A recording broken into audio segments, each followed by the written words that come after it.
Erev Tov Rabotai, we are continuing with our Mishna Yomi, Masechet Gittin. We are up to Perek Vav, Mishnah Vav. Today's Mishnayot should be Le'ilu Nishmat, Neria ben Svetlana, Ranbai Eliyahu ben Burcha, Israelov, Chana bat Miriam, Sason ben Raya, and Yoshua ben Shifra, Menuchatam began Eden, Amen. And Leavdil ben Chaim lechaim b'derefua shenemav, Daniel Shalom ben Rosa, betoch shah Cholei Israel. The Mishnah begins, Mi shaya mushlach lebor. If someone was thrown into a pit, V'amar kol hashomeh et kolo yichtov get liishto, and he said that whoever hears his voice should write a get for his wife. Re'elu yichtevu v'yitnu. Those who hear his voice may write a get and give it to his wife.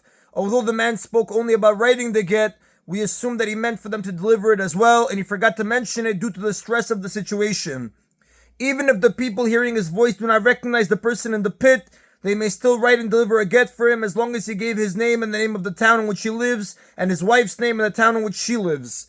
Since this may be the only opportunity to arrange for her to be divorced and save her from becoming an aguna, a woman who cannot remarry, the sages were lenient and allowed us to rely on the voice and assume that it is in fact the husband, even though we cannot positively identify him, as Rashi explains in Gittin, page 66a.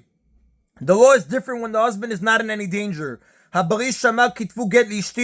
healthy man who was not in any danger said to agents, write a get for my wife, and he said nothing about delivering it, we assume that he intended only to taunt her and not to divorce her. Since the man did not tell the agents to deliver it, we assume that he is not yet serious about divorcing her. Since he is healthy and not under any pressure, there is no reason to assume that he forgot to mention giving it to her. Their agents may therefore only write the get, but they may not deliver it. They write the get and give it to the husband, who may then do with it as he wishes, as Shulchan Aruch writes in Even HaEzel, chapter 141, Halakha 19.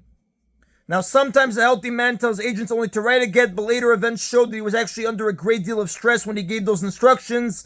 The Mishnah now rules on such a case. There was an incident concerning a healthy man who said to agents, Kitvu get lishti, write a get for my wife, and they delivered it to the wife without having been told to do so. And after the get was delivered, the man went up to the top of the roof and he fell and died. Amar Rabban Shimon ben Gamliel Amru Chachamim. Rabban Shimon ben Gamliel said about this, the sages of an earlier generation said, if he fell off his own free will, meaning he threw himself off the roof, then this get is a valid get, because we assume that it was already his intention to kill himself when he told them to write the get, as the Gemara writes in page 66 and Masechet Gittin. It can therefore also be assumed that he meant for them to give the get, but forgot to mention it due to stress. He is like any of the other people who are in danger of dying, who we assume forgot to tell the agents to deliver the get due to their stress. Of course, like all Gittin, for this get to take effect, it must be written and delivered before the husband dies. However,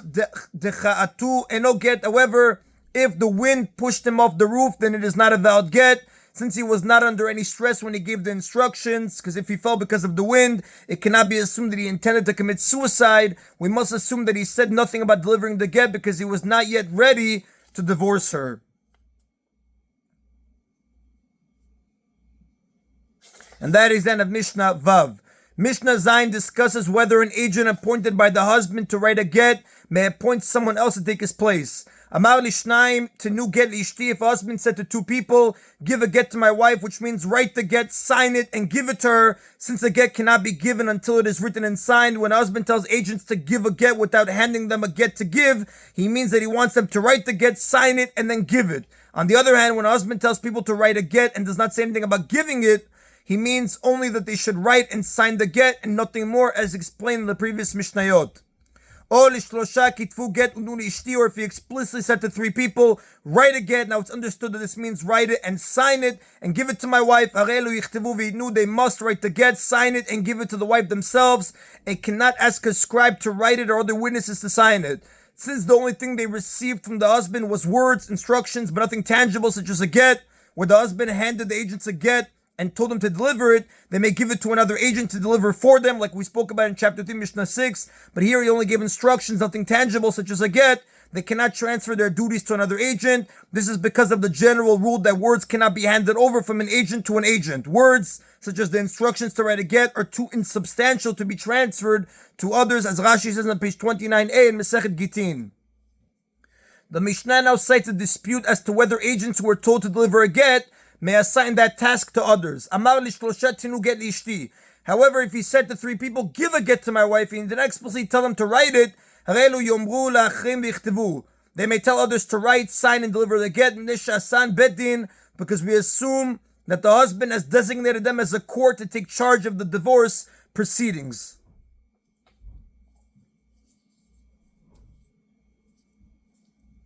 Nothing the husband said indicates that he wants them to write the get themselves. He spoke only of giving his wife the get and did not say anything about who should write it. Therefore, since he gave his instructions to 3 people, we assume that he was designating them as a court to arrange a get, and they are therefore permitted to appoint others to write and sign it. In Rabbi Meir's opinion, a court has the power to pass an assignment of words to others, even though ordinary agents do not. However, in the first case of the Mishnah, where the husband told 2 people to give a get, he could not have meant to make them a court, since a court requires a minimum of 3 people, as it says in Sanhedrin chapter 1, Mishnah 1. We therefore assume that he meant that he wanted them to write and deliver it. And in the second case, where he appointed 3 people, he explicitly told them to write the get, which implies that he wants them to write and sign the get themselves, and not that they should serve as a court to appoint others. Again, Divrei Rabbi Meir, these are the words of Rabbi Meir. Again, this case, if he said to 3 people, give a get to my wife, and he did not explicitly tell them to write it, they may tell others to write, sign, and deliver the get, because we assume that the husband has designated them as a court to take charge of the divorce proceedings. This empowers them to appoint a scribe to write the get and witnesses to sign it. Divrei Rabbi Meir. These are the words of Rabbi Meir.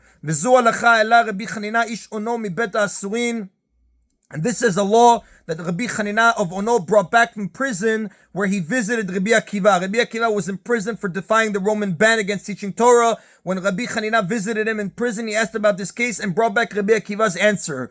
Rabbi Akiva said, I have a tradition concerning a husband who says to 3 people, give a get to my wife, that they may tell others to write it, because he designated them as a court. Amar Rabbi Yossi numenu lashaliach. Rabbi Yossi said, we said to Rabbi Chanina, the messenger who brought Rabbi Akiva's ruling to the scholars in the academy, Af anu mikubalin. We too have a tradition from our teachers, Shafilu amar lebedina gadol shebirushalayim, which states that even if a husband said to the great court in Jerusalem, Tenu get liishti, give a get to my wife, and the judges on the court do not know how to write a get, shilmedu v'ichtevu v'itnu, they must learn how to write a get, write one themselves, and give it to the wife, because even a court may not pass an assignment of mere words along to others, just as ordinary agents may not do so.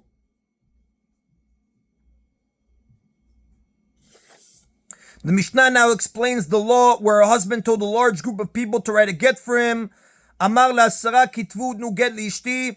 If he said to 10 people, write a get for my wife, echad kotev u'shnayim chotmin, one of the 10 people writes the get and 2 of them sign it. Although he gave his instructions to write and sign the get to a group of 10 people, he did not specify that they all must sign, which indicates that he was not insisting that they all sign. Rather, he meant only to give each of them permission to serve as the scribe or as one of the 2 witnesses. Like we said earlier, the husband's instruction to write a get is understood to mean write it and sign it. It is not necessary for the others to participate in the get. However, if he told them, kulchem kitvu, all of you write a get, echad kotev v'chulam chotmin, one writes the get and they all must sign it. Since he explicitly instructed all 10 people to write the get, he presumably wants one of the 10 to write it and all of them to sign it. Lefikach imet echad men, therefore if one of them died before he had a chance to sign, hareze get batel, this is a useless get, because the husband's conditions cannot be met.